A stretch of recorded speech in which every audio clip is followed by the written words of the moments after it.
This story is called November Dawn. It is a short story by Sheri Barile. Dawn shivered and transferred the single shopping bag she carried to her left hand, freeing her right hand, which she plunged into her coat pocket for warmth. Yet again, she had lost one glove at some point during her morning of shopping. She was forever losing gloves and had been her whole life, it seemed. Today it was the right glove, and that hand was getting chilled to the bone.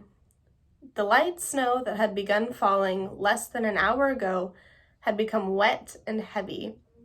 She put some haste in her step, having decided that she would duck into the coffee shop around the corner and warm up while giving the weather a chance to improve. Walking head down, she had cleared half the block, and West Street was just a few storefronts ahead.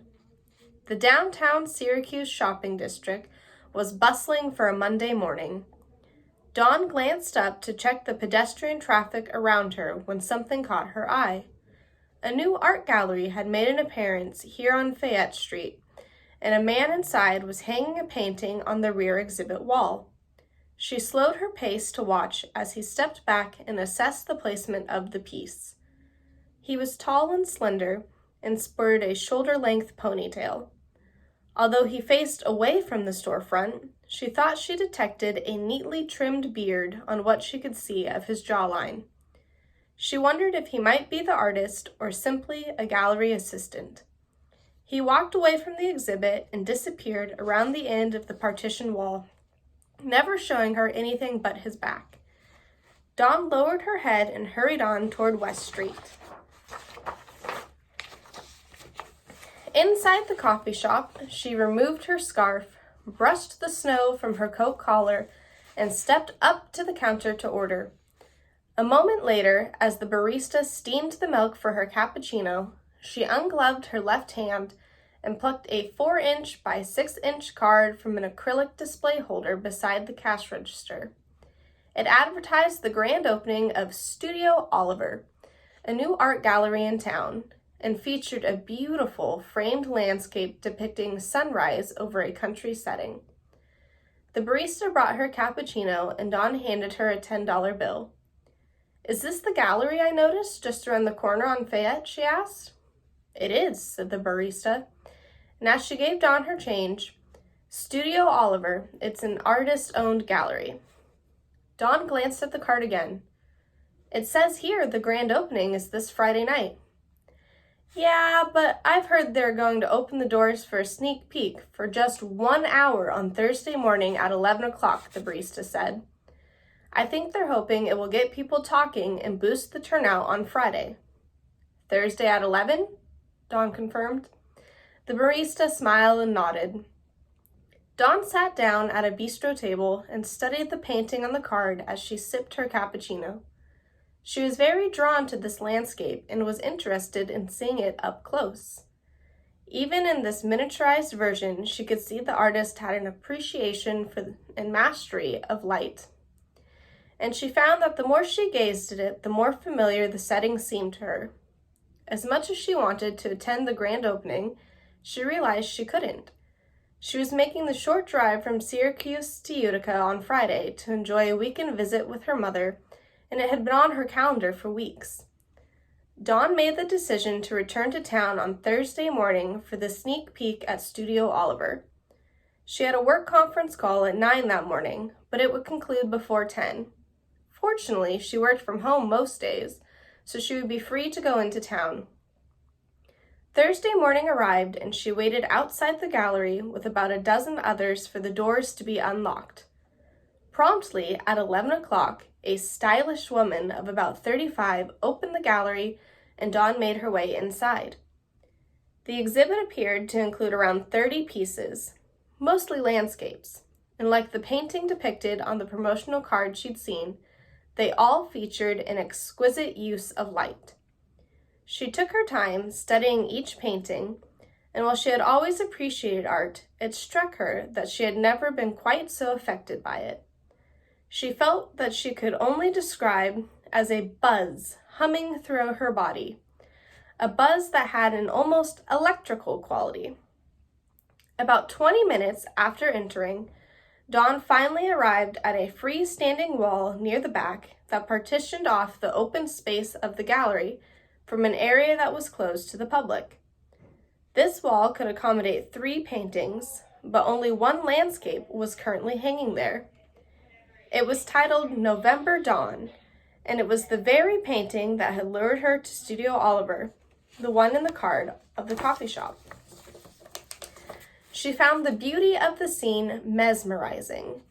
The deep violet sky was streaked with pink clouds that were tinged with shimmering coral on the edges. Bare tree branches in the distance and tall wild grass in the foreground glistened with a thin coating of silvery frost, and the entire scene was bathed in pale pink light. It was a stunning landscape, and despite it being a simple country setting, other than the light, it was somewhat unremarkable. She felt a strong connection to it. On the wall to the right of November Dawn, she noticed a title placard that read, "Coming Soon, Sunrise over Serenity," and the feeling of familiarity persisted. Just then, Dawn heard a male voice making an inquiry, and she turned to see a distinguished-looking gentleman talking to the gallery assistant who had unlocked the doors. A moment later, he thanked her and moved on. As she started to turn away, Dawn spoke. "Excuse me," she said to the assistant, who wore a name tag identifying her as Haley.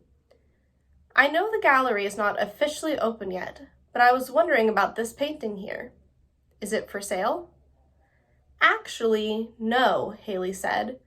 "This wall is designated for work that will not be for sale in the foreseeable future, but everything else in the gallery is available for purchase. This wall is specifically for Mr. Oliver's 2024 exhibit, of which he calls his Dawn series. There will be 3 in total: November Dawn, Sunrise over Serenity, and I do not yet know the title of the 3rd. "I see," Dawn said.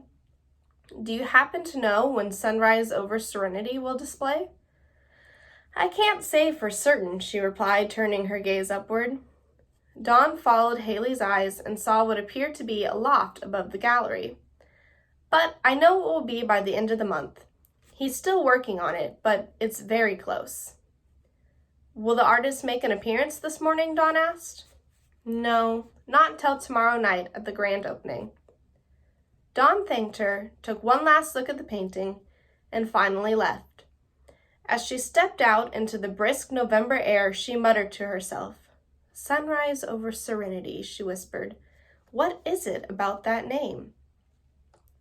The week passed and Dawn returned from Utica on Sunday afternoon with Studio Oliver in the Dawn series still very much on her mind. She decided she would visit the gallery again late in the week, hoping that Sunrise over Serenity would make an appearance. On Friday she returned, and to her dismay the painting had not yet been displayed. However, there had been something added, an inviting upholstered bench that had been placed before the Dawn series. She decided to have a seat and gaze upon November Dawn. She sat for nearly half an hour, partly in utter appreciation, and partly, she soon realized, in the hopes that the artist might make an appearance and hang Sunrise over Serenity on the wall. But that didn't happen, and eventually she left. That night, as she began to drift off into slumber, Dawn had a sudden and vivid memory that wound up keeping her awake for hours. It was the setting of the painting, and she quickly began to realize why it seemed so familiar to her. She had gone to the countryside with an emerging romantic interest 26 years earlier when she was a sophomore in college.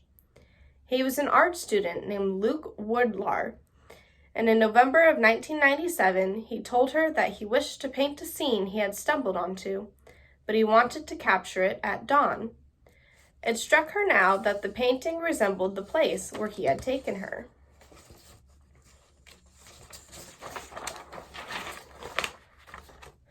"There is something about the light at that hour that is so special," he said when he asked her to go. "I've become very interested in painting light and making it the primary subject of a work. Come with me. I'm taking my camera to capture the scene, but if you're with me, you can help me remember aspects that the lens may not convey. You know, the moody qualities, the way it makes you feel." Dawn had agreed.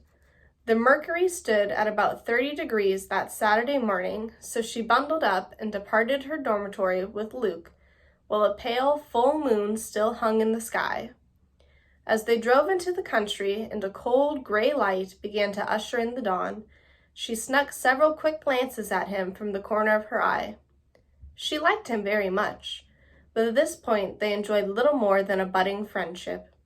There was a moderate amount of flirtation and some long, soulful conversations, but nothing beyond that.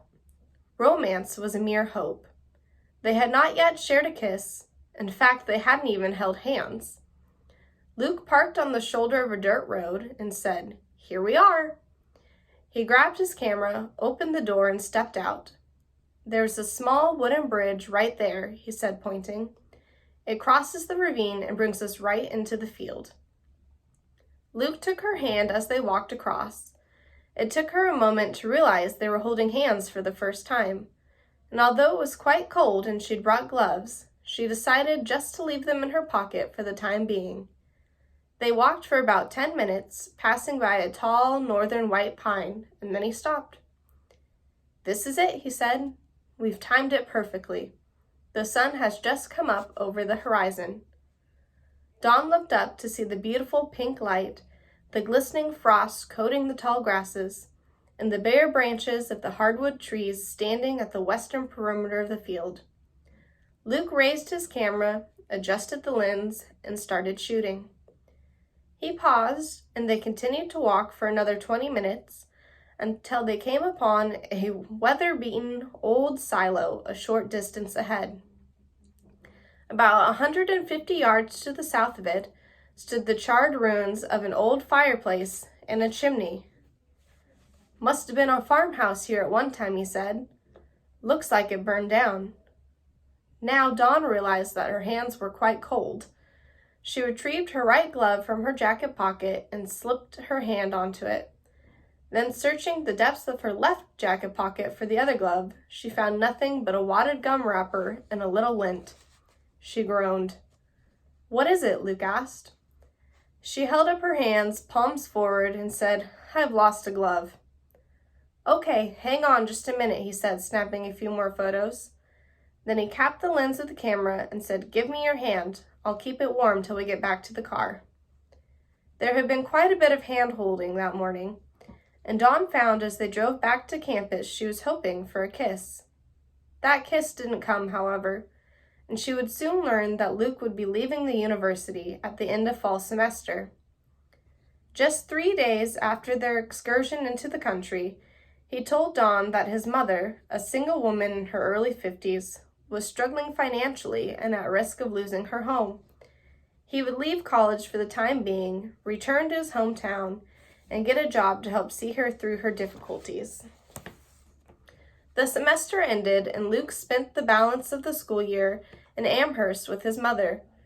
There were regular phone calls from him, but Dawn didn't see him again until May, as the academic year drew to a close and she prepared to leave for Utica for the summer. He called her one Friday morning that spring to make a date. "I'm coming to Syracuse to meet with the director of the School of Art," he told her on the phone. "They want to talk to me about an internship they might be able to arrange for me at a university in Buffalo. That's close enough to home that I can be there for my mom, work, and still study." "That's wonderful, Luke," she said. She tried to keep her tone bright, but her heart was sinking fast. "Well," Luke continued, "I was calling to let you know, but also to ask if we could get together while I'm there. There's this great place I know where we could have a picnic. I'm going there with my camera because it has the makings of a beautiful landscape. I can pack some sparkling cider and snacks. What do you say? I'd love to see you." She agreed, and the following Monday, after her final exams and his appointment with the director, he picked her up. They drove out to the site at the end of a dirt road, which was marked by a sign bearing an arrow and the words "Serenity Pond." It was there that day they enjoyed their first and only kiss. After taking a number of photographs, Luke spread a blanket out on the lawn near the pond's edge and next to a blooming bush. He opened a bottle of sparkling cider and laid out some sliced sausage, cheese, and crackers. Then he proceeded to pour them each a glassful of cider and raised his glass in midair.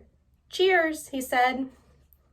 Dawn was about to raise her own glass when she was startled by a whirring sound very close to her left ear.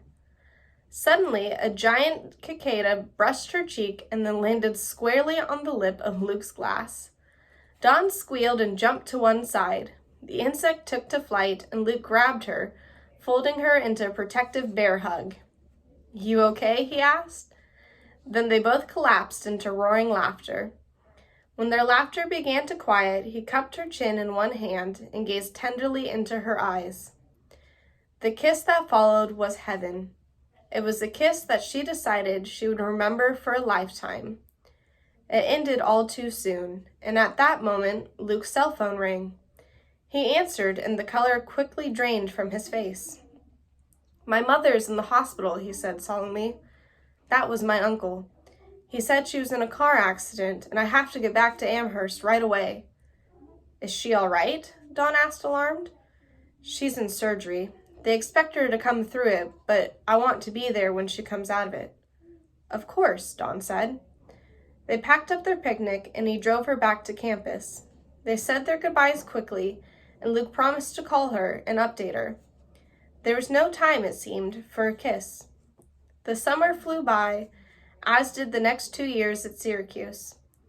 Dawn didn't see him again.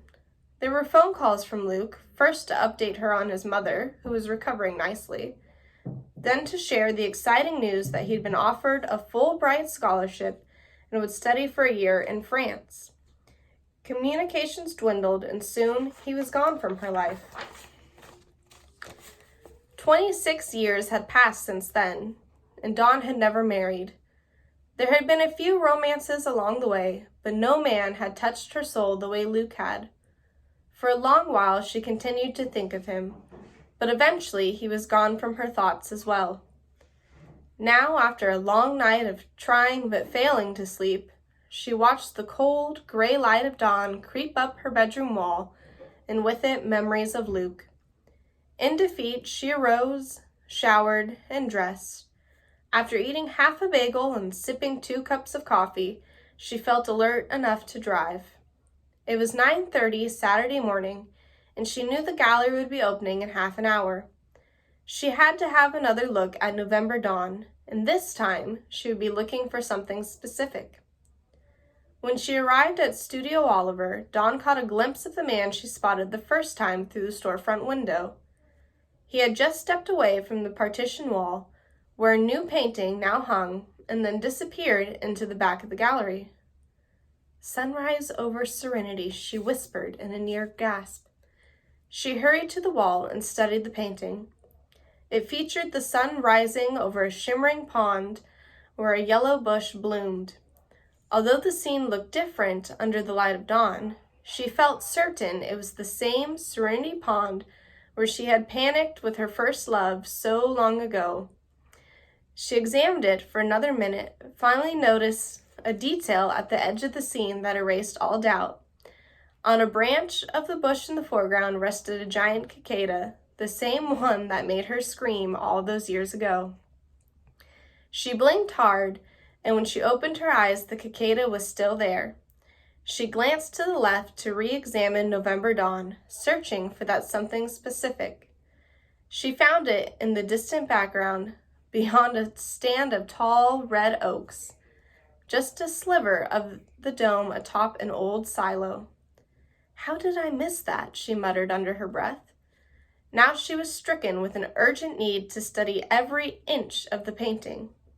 Her eyes scored and probed until finally, in the foreground of the scene, she spotted something else. There in the shadows, where a low bough hung from a northern white pine, rested a black knit glove with red piping on the cuff. She knew that glove well. She still had its mate, which she had kept in a memento box since November 1997. Suddenly, a male voice sounded right behind her. "I found your glove," he said. She turned to see Luke, smiling and assessing her with soulful eyes. She tried to speak, but her mouth labored fruitlessly. "I'm sorry to just sneak up on you like this," he said, taking her arm. "Here, let's sit and talk." He led her to the upholstered bench, where he explained that he had found her on social media more than a year ago and decided to open a gallery here in Syracuse in the hopes they could reconnect. "Why didn't you just reach out to me?" she asked. "On social media? I don't know. The idea just seemed pedestrian. You're too special for that. Anyway, I saw that you had returned to Syracuse a few years after graduating and that you were still single. I feel terrible for letting all these years go by, and I'll tell you all about them, but know this. I have never forgotten you, not for one day." Dawn threw her arms around him, then pulled back and searched his face. "But your name isn't Oliver. It's Luke Wardlaw," she said. "I decided to take my middle name as a professional moniker," he said. "Oliver was also my mother's last name, and I wanted to honor her." They were quiet for a moment, and then Luke said, "By the way, the silo and the glove, I just added those details last night, right after I finished Serenity. I couldn't let the Kincaidus stand as your only clue." She laughed and then hugged him again. "I just can't believe you're here. So what's next? You have a third painting for that blank hunk of wall, don't you?" "Yes, and if you're free early tomorrow morning, I'd like to take you to it." "To the painting?" "To the place," he said. "It's another landscape, of course, the third of my Dawn series. It's about a 40-minute drive, so I'll pick you up just before 6. On Sunday morning, they departed Dawn's house while a pale crescent moon still hung in the sky. They drove for what seemed like a long time, talking as if they'd never been apart and racing to see who could say the most. There were, after all, 26 years to cover. Finally, they stopped on a country road at the top of the hill and got out. Luke joined Dawn on the shoulder where there was a clearing into a field of rolling hillside. The sky was mostly overcast with gray clouds, and a hilltop church stood in the distance. Its white steeple gleamed against the dark sky as a tear in the clouds opened to let the rising sun streak through. "It's beautiful," Dawn said. "It's the future," he answered. "I have plans for that church that go beyond a painting." "I'd love to hear them," she said. "And what will you name the painting?" He cupped her face in both his hands and kissed her before answering, "Dawn's Promise." And that is the story of November Dawn.